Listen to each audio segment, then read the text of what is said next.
એના માટે મિત્રો તમારે જો હું સાઈડમાં ફોટો દેખાડું તમને માટી ખસતી હોય કે ગરમી અમારે બધું કહેવાતું હોય પણ તમારે જે કહેવાતું હોય તમે ખાલી તમારે આપણું વડ તમે વડ જોઈ શકો કેમ કે આપણે પૂજા કરી એ વડ એના પાંદડા લેવાના છે મિત્રો તમારે 100 થી 150 ગ્રામ અને તમારે 2-3 વડના મૂળિયા લેવાના છે એટલે કે વડવાળું કહીએ ને એ વડવાળું અને એને મિત્રો તમારે બેને મિક્સર કરવાનું એટલે કે મિક્સરનું મશીન હોય તો એમાં જય માતાજી ખેડૂત મિત્રો તથા પશુપાલન મિત્રોને બધાને જય દ્વારકાધીશ મારા નવા વિડીયોમાં બધાનું હાર્દિક સ્વાગત કરું છું અને આજના વિડીયોમાં મિત્રો હું તમને માહિતી આપવાનો છું કે આપણા પશુ ગરમી કાઢે તો એને કઈ રીતે હવે પછી કાઢતા બંધ કરવા એના વિશે એટલે ગરમી એટલે કે મિત્રો આપણે ભેંસ વિયાના પહેલા ઓલી આવી રીતે મિત્રો સાંભળી બહાર આવે ને એને અમારે દેશી ભાષામાં એને ગરમી કહે તમારે શું ભાષામાં કહેતા હોય મને ખબર નહીં પણ તમે કોમેન્ટ કરી દેજો ને અમારી ભાષામાં એને એમ કે ભેંસ ગરમી કાઢે છે આવું બધું અમારા દેશી ભાષામાં ગામડાવાળા બધા આમ કે પણ તમારા સિટી વાળા શું કહેતા હોય મિત્રો જરા કોમેન્ટ કરી દેજો તો મિત્રો એ ગરમીની વિશે હું તમને આજનો માહિતી આપવાનો છું આપણી ભેંસ મિત્ર ગરમી કાઢે છે અને કઈ રીતે કાઢે છે અને હવે એને કાઢતી બંધ કઈ રીતે કરવી તો આપણે પહેલી વાત કરીએ ને મિત્રો તો એ ભેંસમાં એવું હોય મિત્રો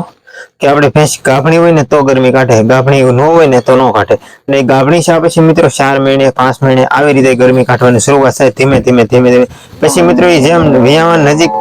આવે ને એમ એ પછી ગરમી વધતી જાય અને એ મિત્રો ગરમી વધવાનું કારણ એમ કે એને પારું હોય ને મિત્રો હરતું જાય એવી રીતે ગરમી બહાર આવતી રહે ને એના કારણે મિત્રો મેન નુકસાન પણ છે કેમ કે આપણી ભેંસ મિત્રો ગરમી બહુ વધારે કાઢતી હોય ને આપણે જો કોઈ હાજરમાં ન હોય કેમ કે આપણી ભેંસ રેઠી હોય આપણે કોઈ ઘરે હોય નહીં તો એમાંથી કારક મિત્રો આપણી ભેંસ મરી પણ જાય તમને સહી વાત સત્ય કહી દઉં કેમ કે એનું મરવાનું કારણ એ કે એને ગરમી મિત્રો બહાર આવે ને એ ભેંસ મિત્રો વિયામાં ટળેલી હોય ને તો એને બળ કરતી હોય કેમ કે માણસ કેમ આપણે કંઈક દુખતું હોય ને ઊભું થવા બળ કરતું હોય આવી રીતે એ બળ કરતું હોય એટલે ધક્કો મારતું હોય અને ધક્કો મારતો મિત્રો કોઈ હાજર ન હોય તો એ ભેંસ મિત્રો છે ને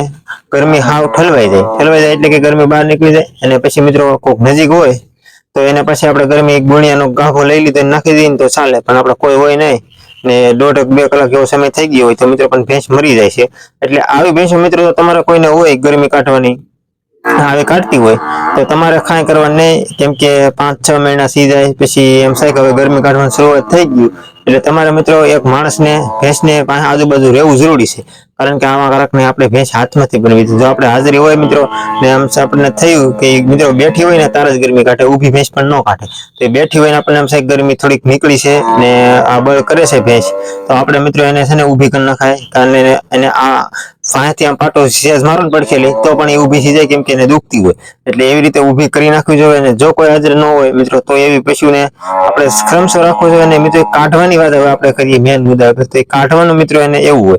કે ખતરામાં મિત્રો ગરમી ના કાઢતા હોય અમુક મિત્રો પહેલા વેતનનું ખડાયું પણ કાઢતું હોય અમુક પછી પહેલેથી જ કાઢતી હોય તો મિત્રો એ પહેલેથી જ કાઢતી હોય એટલે એમાં કોઈ શંકાનું સમાધાન નહીં પણ એવા પશુ હોય ને મિત્રો ગરમી કાઢે એને ગરમ વસ્તુ હાવ ઓછું ખવડાવવું જોઈએ કેમ કે સારોલું છે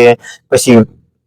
કપાસિયા છે આવું એને બધું હાવ ઓછું ખવડાવવું જોઈએ કેમ કે ગાભણી ન હોય ને એ પહેલા જો મિત્રો આપણી ભેંસ વીણાઈ જાય પછી 7-8 ધમણ સી જાય ને પછી તમે તારે આપણી ભેંસમાં કોઈ ટેન્શન લેવાની જરૂર જ નહીં કેમ કે એ વિયાણા પછી તો મિત્રો કોઈ દિવસ ગરમી ન કાઢે પણ એ ગાભણી હોય મિત્રો 7 મહિના 8 મહિના 9મો મહિનો આમ ચાલતું હોય ને તારે એનું ખાસ ધ્યાન રાખવું જોઈએ કારણ કે આમાં ન રાખ્યું હોય ને તો આપણે ભેંસ જઈને મિત્રો આપણે કાઢવાની વાત કરીએ તો આને ગરમ વસ્તુ છે ને જેમ મને ઓછું એટલે કપાસિયા છે ખાંડ છે આને આવું ન દેવાય અમુક મિત્રો એને એવું હોય છે પશુપાલન વાળા કે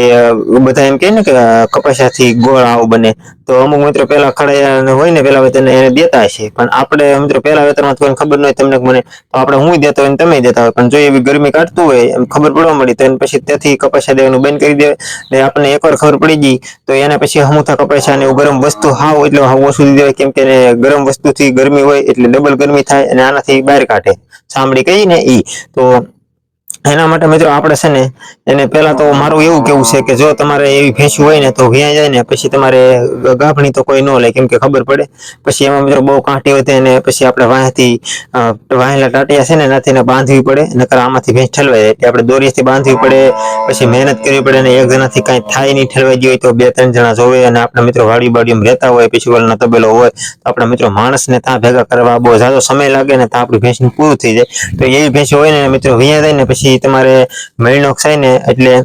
તાજે વિયાણેલું હોય એટલે મહિનો થાય ને પછી તમારે એને ફટાફટ વેચી દેવું જરૂરી છે કેમ કે તમે વેચો નહીં ને તો તમારે દૂધમાંથી જાય એકરથી તમારે લાખ વાળી ભેંસ હોય તો લાખ રૂપિયા જાય, તો આવું થાય મિત્રો. એટલે આના કારણે મિત્રો મારે ખાલી તમને એટલી ચેતવણી દેવી કે આનાથી તમારે ચેતી જવું. અને જો કોઈ મિત્રો વેતરાવ ભેહું લેવા જાવ ને વિજાણેલું થાય ગયું, તો ખાસ મારી સૂચના છે કે મારો વિડીયો જોયા પછી તો હું એવું કહું છું કે કોઈ મિત્રો નહીં છેતરે. પણ જો અમુક ન જોયો જાવ હોય ને તો એને આ વિડીયો પગ્યો હોય ને તો ખાલી એનો એટલો સંદેશો, વેતરાવ ભેંસું મિત્રો લેવી હોય ને તો આપણને ખબર હોવી જોઈએ કે અનુભવ હોવો જોઈએ. કોઈ આપણું ગામમાં લઈને જાણીતી હોય, કોકને પૂછીને લેજો. કેમ કે આપણે લેવા જઈએ ને ત્યારે આપણને ઉતાવળ હોય, એટલે ઘૂમઘૂમાટ હાલતો હોય, પૈસા હોય એટલે. પણ આ મિત્રો ઘૂમઘૂમાટ કારક આપણને બરબાદ કરી નાખે છે. એટલે મિત્રો આવાથી વસ્તુ હોય ને એનાથી શેતાન રહેવું. અને મારું કેવું તો એવું છે કે તમારે મિત્રો ભેંસું કરતા લાવો ને હારી ભેંસું કોઈ ન હોય છે મિત્રો. તો તમારી પાસે હારી ભેંસ હોય, 7 લીટર 8 લીટર દૂધ કરતી હોય, એમાં કોઈ જાતના પ્રોબ્લેમ ન હોય, તો તમે કોઈ દિવસ ભેંસ વેચો ન જ વેચો મિત્રો. મારી પાસે હોય તો પણ હું ન વેચું. એટલે જ મિત્રો હારી ન હોય તારા માણા વેચતા હોય એટલે આપણને ખબર પડે થોડીક. ને હારી મિત્રો ઊંચી ભેંસ ને લોહી બોહીમાં હોય એવી કોઈ હારી વેચે, કેમ કે એમાં કાંઈક એટલે કાંઈક પ્રોબ્લેમ હોય એટલે વેચાય ને એ આપણે લેવી હોય ને તો ખાસ ધ્યાન રાખીને લેવી જોઈએ. ને મારું કેવું એવું છે મિત્રો, 2.5 વર્ષની એવી તમે ખડાયું લાવો, કેમ કે એમાં કોઈ જાતનો પ્રોબ્લેમ ન હોય. અને પછી તમારા ભાગમાં હોય તો મિત્રો પહેલી વાર તમે થવડાવવાનું ગાંઠણી થઈ જાય, પછી તો ભાગમાં ન હોય મિત્રો તો પછી ભાણામાંથી ઢોળાઈ જાય. આ કહેવત નહીં પણ આ હકીકત છે. કેમ કે ભાગમાં હોય તો ભાણામાંથી ઢોળાઈ જાય, પણ એવું ન કરવું જોઈએ. એને મિત્રો મારે એટલું કેવું કે આ ગરમીને એવું વધારે પડતો કાઢતું હોય ને તો એના માટે એક દેશી ઉપાય છે. તો એ ઉપાય તમે હું કહું ને એ રીતે કરો ને તો નાથી ગરમી કાઢવાનો હાવ બંધ થઈ જાય.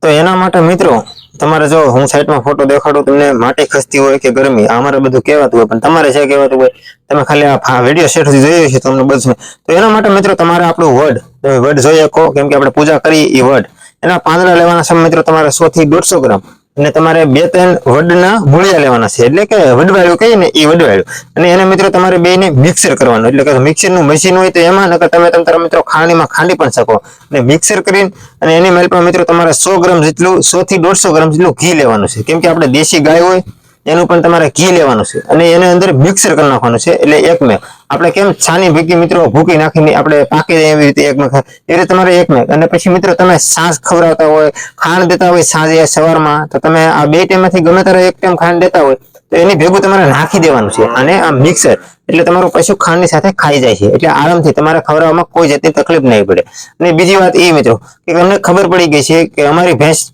હવે આજથી ગરમી કાઢવાનું શરૂઆત થઈ ગયું કે કાલથી થઈ ગયું કે પૂર્ણથી થશે, તો તમારે જે દિવસેથી મિત્રો ગરમી કાઢવાનું ચાલુ કરી દે પાટી, તે દિવસે તમારે મિત્રો આ કામ તમારા પ્રયોગ ચાલુ કરી દેવાનો છે. અને આ પ્રયોગ મિત્રો કોઈ જાતનો ખર્ચો નથી. ખાલી ખર્ચામાં મિત્રો તમારે એક આ દેશી ઘી ગાયનું 100 ગ્રામ જેટલું લેવું પડશે, 100-150 ગ્રામ. એ તમારો ખર્ચો છે. બાકી તમારે આ વિડીયો મારામાં 1 પણ રૂપિયાનો ખર્ચ નહીં, અને હું રૂપિયાનો ખર્ચ આવે એવો વિડીયો નથી બનાવતો. તમારા માટે દેશી ફાયદો થાય એવા જ વિડીયો બનાવું છું. તમને બધાને ખબર જ હશે મારી સાથે જોડાણા છે ને.